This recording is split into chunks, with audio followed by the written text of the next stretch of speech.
বাংলাদেশ ক্রিকেটের সর্বকালের সেরা ওপেনার তামিম ইকবাল। তবে সে অধ্যায় এখন অতীত।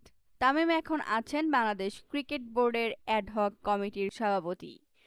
সম্প্রতি টাইমস অফ ইন্ডিয়াকে দেওয়া এক সাক্ষাৎকারে তামিম খোলামেলাভাবে জানিয়েছেন তার এই রূপান্তরের গল্প। দীর্ঘদিন ধরে জাতীয় দলের বাইরে ছিলেন তামিম। ২০২৩ সালে সবশেষ খেলেছিলেন।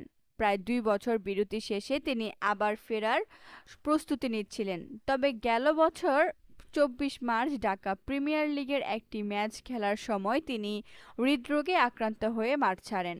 এরপরই খেলোয়াড়ি জীবন শেষ হয়ে যায় তার। তিনি জানান সেই সময় পরিবারের কথা ভেবে খেলোয়াড়ি জীবনের ইতি টেনে ভিন্ন পথে হাঁটার সিদ্ধান্ত নেন। তার ভাষায়, হৃদরোগে আক্রান্ত হওয়াই আমার ক্রিকেট প্রশাসনে আসার মূল কারণ। গত বছর যখন জাতীয় দলে ফেরার চেষ্টা করছি তখনই হৃদরোগে আক্রান্ত হই। ভাবলাম আমার ক্রিকেট জীবন শেষ। এরপরও যদি খেলতাম তাহলে আর বড়জোর ২-১ বছর পরিবারের দেখভালের বিষয় ছিল। হয়তো আমি খেলায় ফেরার জন্য প্রস্তুত ছিলাম না।